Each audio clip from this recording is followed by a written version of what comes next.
ಸರ್ವರಿಗೂ ಪ್ರಣಾಮಗಳು.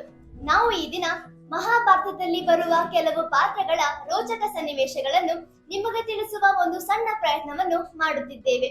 ಈಗ ನಾವು ನಿಮಗೆ ತೋರಿಸುವ ಕೆಲವು ಪಾತ್ರಗಳ ಹಿಂದೆ ಒಂದು ವಿಶೇಷ ಕುತೂಹಲಕಾರಿ ಸನ್ನಿವೇಶ ಇರುತ್ತದೆ. ಆ ವಿಶೇಷ ಕುತೂಹಲಕಾರಿ ಸನ್ನಿವೇಶವನ್ನು ನಾವು ಈ ಪಾತ್ರಗಳ ಮುಖೇನ ತಿಳಿದುಕೊಳ್ಳೋಣ. ಈಗ ನಮ್ಮ ಮುಂದೆ ಸುಮಾರು 11 ಪಾತ್ರಗಳಿವೆ. ಸಮಯದ ಅಭಾವವಿರುವುದರಿಂದ ನಾವು ಕೇವಲ 2 ಪಾತ್ರಗಳ ಕುತೂಹಲಕಾರಿ ಸನ್ನಿವೇಶವನ್ನು ನಿಮ್ಮ ಮುಂದೆ ಪ್ರಸ್ತುತಪಡಿಸುತ್ತಿದ್ದೇವೆ. ಇದೇ ರೀತಿ ಪ್ರತಿ ಬಾರಿ ಪಾತ್ರಗಳು ಬೇರೆ ಬೇರೆ ಆಗಿರುತ್ತವೆ. ಈಗ ನಮ್ಮ ಮುಂದೆ ಇರುವ ಮಹಾಭಾರತದ ಒಂದು ವಿಶೇಷ ಪಾತ್ರ ದ್ರೌಪದಿ. ಈಕೆ ಪಾಂಡವರ ಧರ್ಮಪತ್ನಿ. ಇದು ನಮಗೆಲ್ಲ ತಿಳಿದಿರುವ ವಿಷಯ. ಆದರೆ ಆಕೆಯ ಕುರಿತು ನಮ್ಮ ಪ್ರಶ್ನೆ ಏನೆಂದರೆ, ದ್ರೌಪದಿ ಪಾಂಡವರಾದ 5 ಜನರನ್ನು ಮದುವೆ ಆಗಲು ಕಾರಣವೇನು? ಈ ಕುರಿತು ನಿಮಗೇನಾದರೂ ತಿಳಿದಿದ್ದರೆ ನಮ್ಮ ಬಳಿ ಹಂಚಿಕೊಳ್ಳಿ. ಸರಿ, ಈಗ ಈ ಪ್ರಶ್ನೆಗೆ ಉತ್ತರವನ್ನು ನಾವು ಆಕೆಯಿಂದಲೇ ಕೇಳೋಣ. ನಮಸ್ತೆ, ನಾನು ದ್ರೌಪದಿ. ಹಿಂದಿನ ಜನ್ಮದಲ್ಲಿ ನಾನು ಒಬ್ಬ ತಪಸ್ವಿಯ ಮಗಳಾಗಿ ಜನಿಸಿರುತ್ತೇನೆ. ಮದುವೆ ವಯಸ್ಸಿಗೆ ಬಂದರೂ ನನಗೆ ಕಂಕಣ ಭಾಗ್ಯ ಒಲಿದಿರುವುದಿಲ್ಲ. ಇದರಿಂದ ದುಃಖಿತಳಾದ ನಾನು ಶಿವನ ಕುರಿತು ತಪಸ್ಸನ್ನು ಮಾಡಿದೆ. ನನ್ನ ತಪಸ್ಸಿಗೆ ಒಲಿದ ಶಿವನು ಏನು ವರಬೇಕು ಎಂದು ಕೇಳುತ್ತಾನೆ.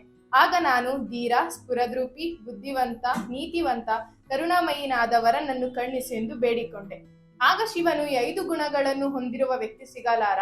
ಅದರಿಂದ ನೀನು ಮುಂದಿನ ಜನ್ಮದಲ್ಲಿ ಈ 5 ಗುಣಗಳನ್ನು ಹೊಂದಿರುವ 5 ಗಂಡಂದಿರನ್ನು ಪಡೆಯುವಂತೆ ಆಗು ಎಂದು ವರ ನೀಡುತ್ತಾನೆ. ಈ ವರದ ಪ್ರತಿಫಲವಾಗಿ ನಾನು ಮುಂದಿನ ಜನ್ಮದಲ್ಲಿ ಪಾಂಡವರು 5ರನ್ನು ಮದುವೆ ಆಗಬೇಕಾಯಿತು. ಧನ್ಯವಾದಗಳು.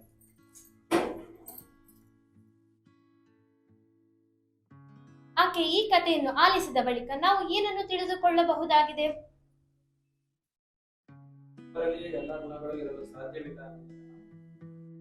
ನಿಮ್ಮ ಉತ್ತರ ಸರಿ ಇದೆ.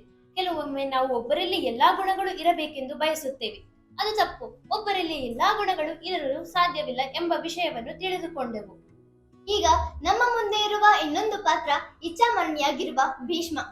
ಈತನು ಮಹಾಭಾರತದ ಯುದ್ಧದ ಸಂದರ್ಭದಲ್ಲಿ ಬಾಣಗಳ ಮೇಲೆ ಮಲಗಿರುವುದನ್ನು ನಾವೆಲ್ಲರೂ ತಿಳಿದಿದ್ದೇವೆ.